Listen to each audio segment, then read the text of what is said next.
Okay, so here we go. We are talking about being more efficient as a realtor and 5 strategies. I'm sitting with Shelby, and thank you all for being on here. But Shelby has done a lot of real estate over how many years?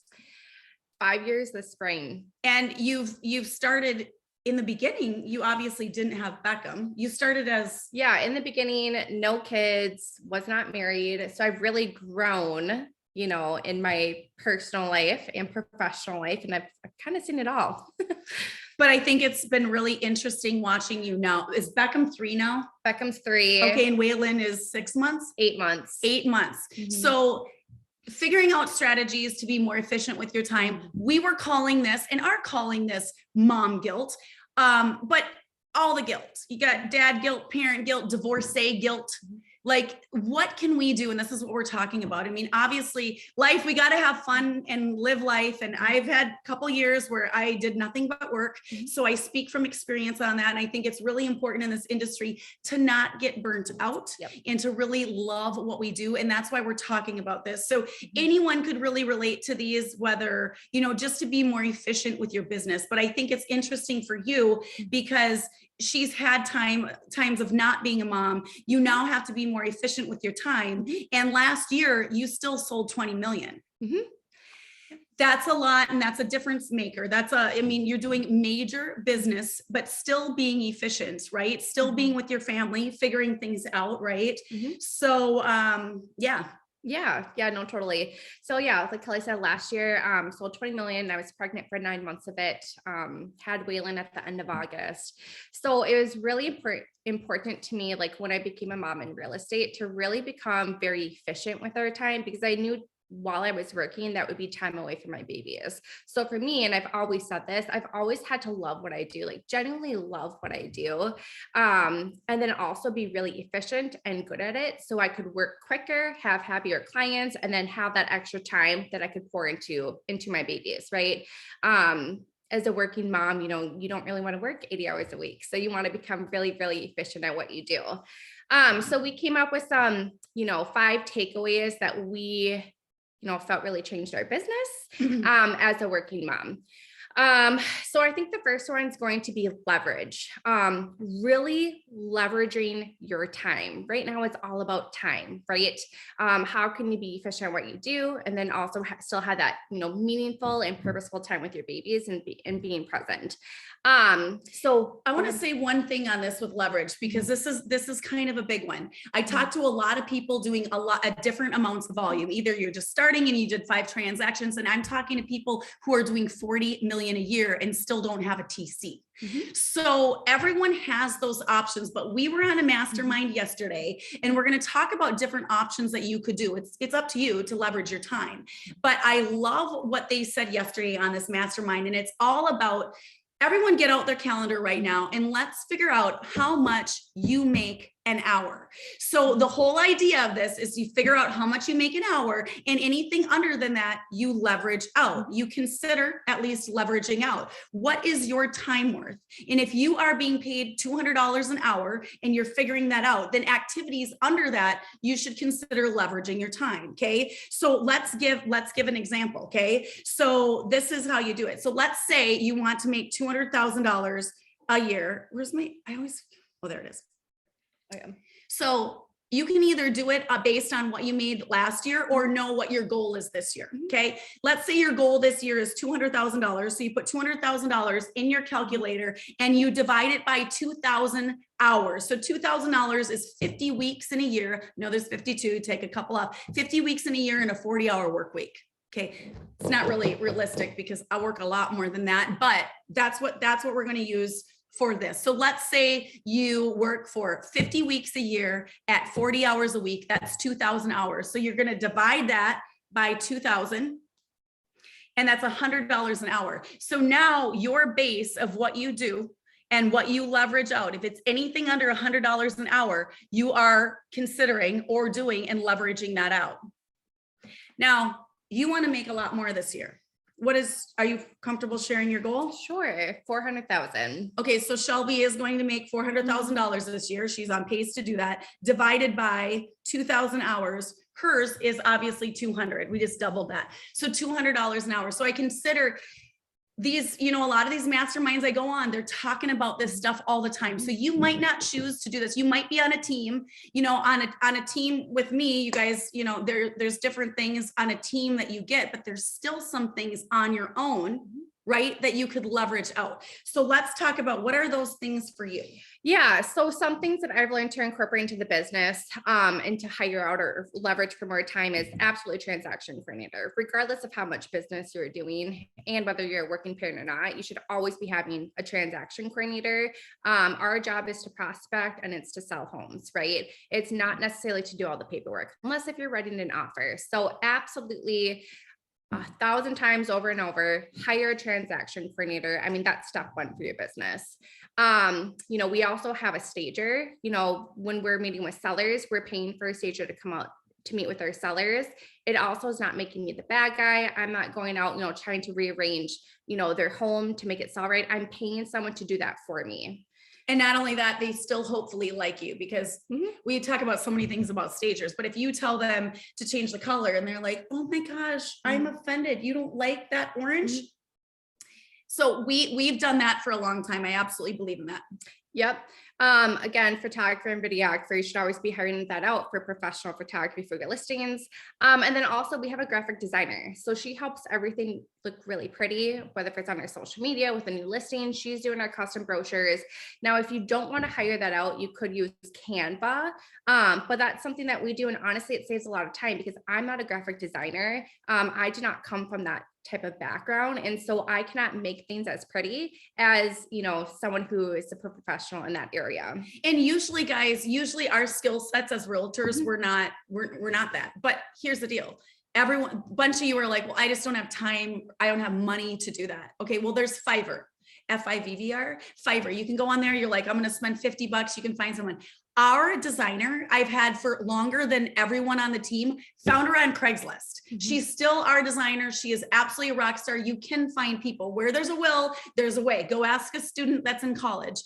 There's things that you can do. Or like you said, go on Canva. You could even have someone make you templates or buy templates. You can go on Etsy, buy templates. Instagram, they're selling templates all the time. Maybe you tweak them a little bit, put your logo on them, but then you have something.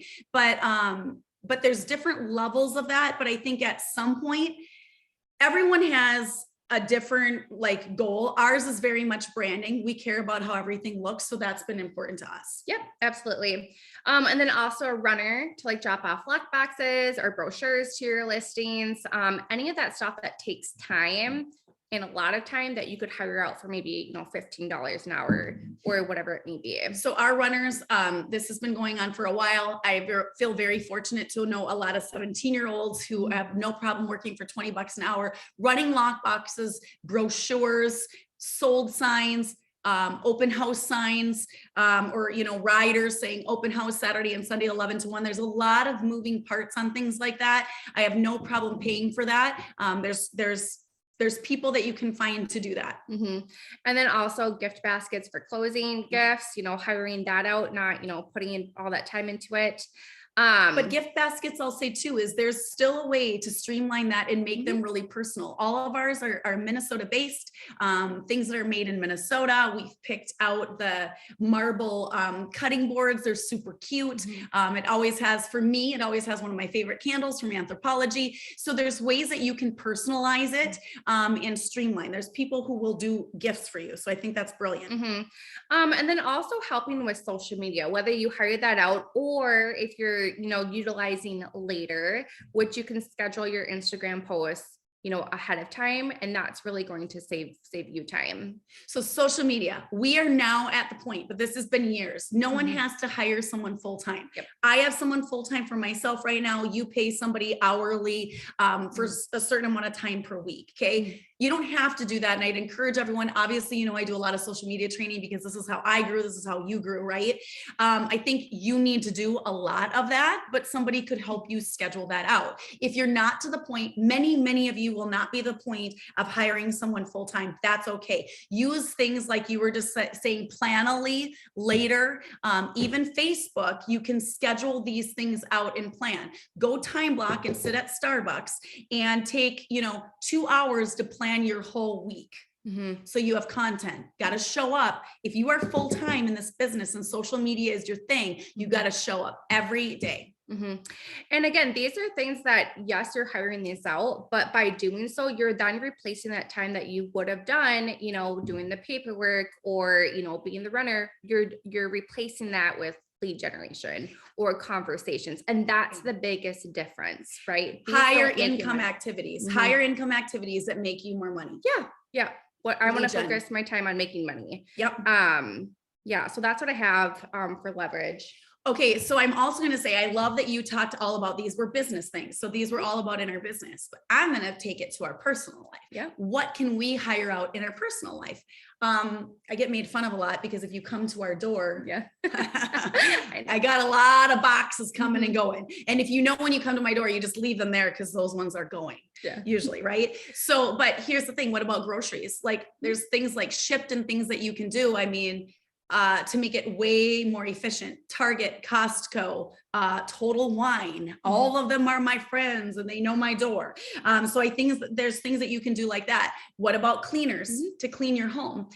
This has actually been really hard for me because I didn't grow up with a cleaner. I do have someone I've had like 2 times in the last 4 months. And I don't know why I have this guilt about doing it. I'm like, I can do it myself, but I have to remember what my hourly is.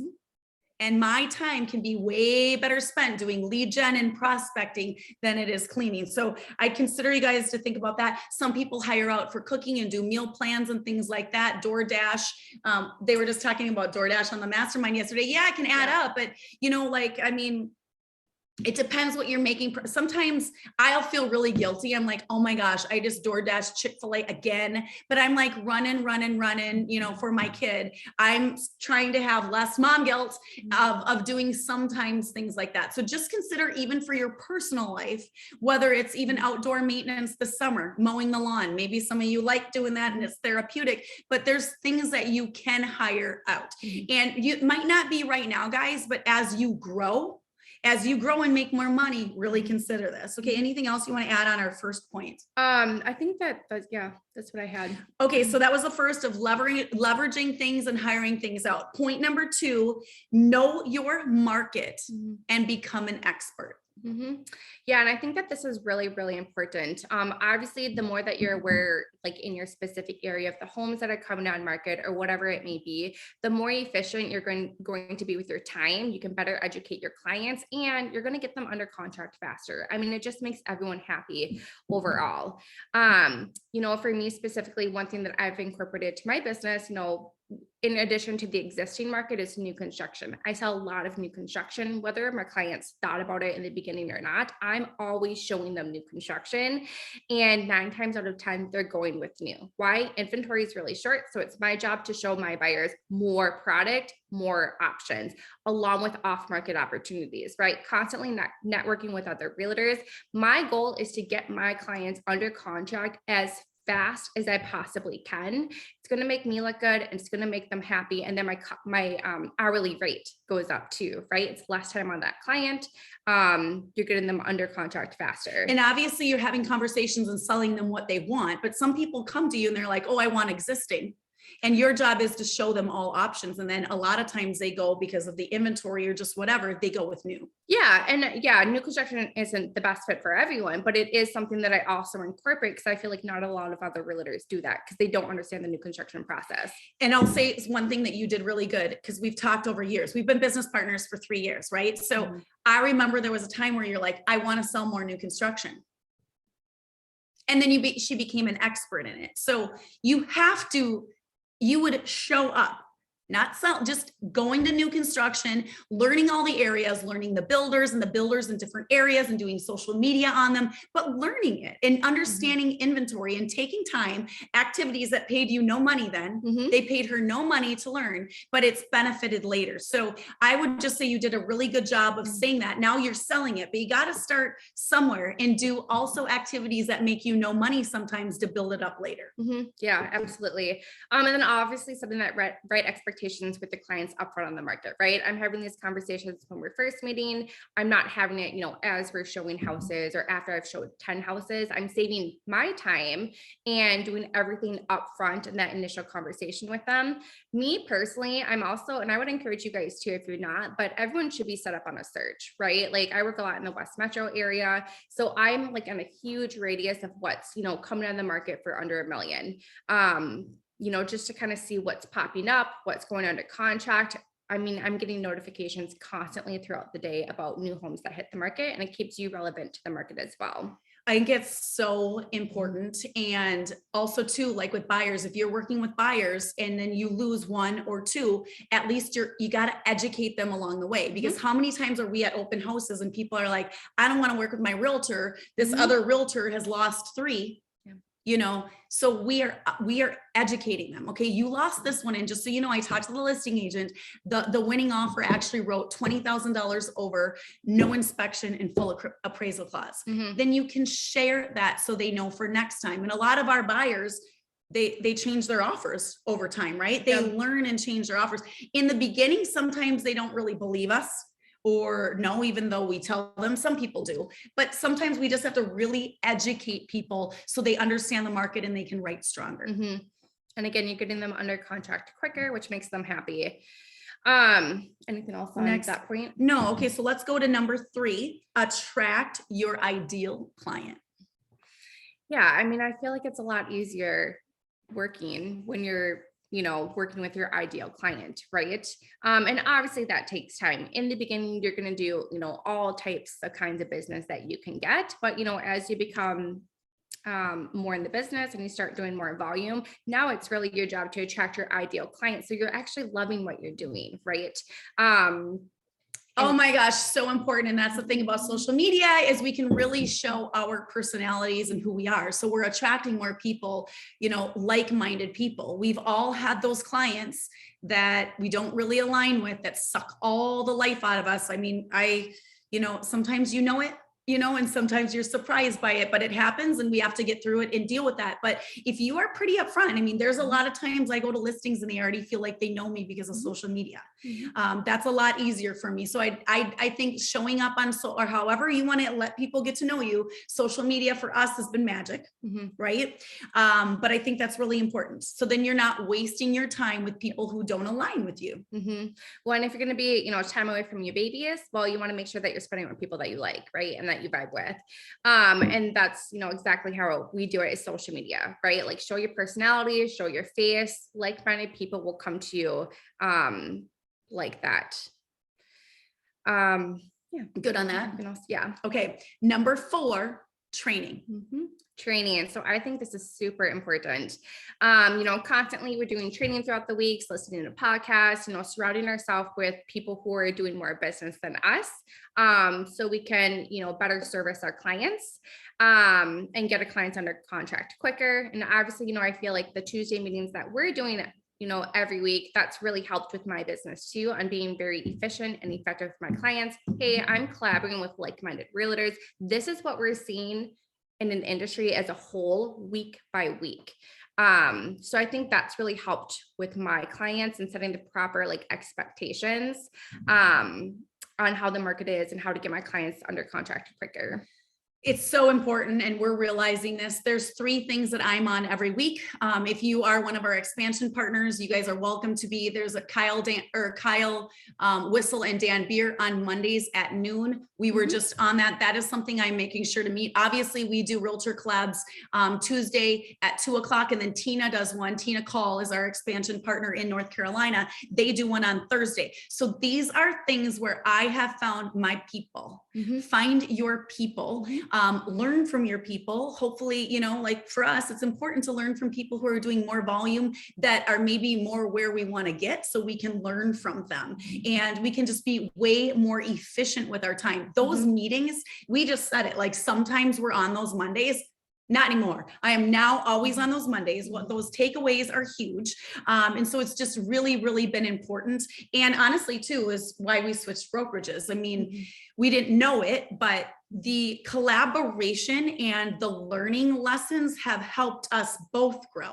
So for me, I just know it. We were at 68.5 million as a team. And just with making that switch of collaboration, which was a brokerage switch of people, like-minded people that we are surrounding ourselves with training, we increased to 100 million. And you grew too. So a lot of our agents grew. And so the point is, the training, who you are surrounding yourself with, who you are showing up with on a weekly basis and diving in, it just makes a huge, huge, huge difference. Make sure you are finding your people and make sure you are showing up consistently. Well, and it holds you accountable too. Anything else on the training? No. Okay. So number 5 and our last one, number 5, time blocking. Yeah. So for me, and you can kind of do this how you want to, but I have set days that I try to work during the week, and I batch all my in-person appointments, my Zoom meetings, all of those days. So typically, my off days they rotate, I would say, but typically it's like a Monday or a Friday. And then I schedule all my in-person meetings, Tuesday, Wednesday, Thursdays. Yes, there's showings that pop up here and there. I'm not going to say, no, I can't show you a house if it's my off day, but just strategically, it's worked really nice in my schedule as a working mom to be like, nope, I'm having this day off with my babies and we're going to go do something really fun, because now it's creating, meaningful time with my kids. We all know this business is 24/7. So I feel like you have to have a little bit, some sort of a schedule. Otherwise, you want to love what you do and you don't want to work every single day as a parent. So I think like just batching everything for your work days has really helped my business to be more efficient and effective as a working parent. And I've heard people do this. I have not done this, but there are people that do set times. Like, I don't work after 6 o'clock. I'll get back to you the next day. I don't do that. I actually don't think we should do that right now, because it's like the market is like crazy. But the point is that you can set some parameters. Taya, who's on here, what day is she taking off? Tuesdays. I don't know how effective that is so far, but I hope we should do that. We should take off some time for ourselves. This is a 24/7 business if you let it be, but then it can also beat you up and you can be very burnt out. So I think this is very good to be thoughtful. I think sometimes when you're building things up, like for me, I'm building things up. I'm working 24/7. I'm okay with that. But I'll say one thing too, is now I'm getting my me time in. For a couple of years there, I did not get any me time in. Now I schedule my yoga. I schedule my me time because it truly helps me be better later. So those are some things that you can time block too. Don't forget about that, right?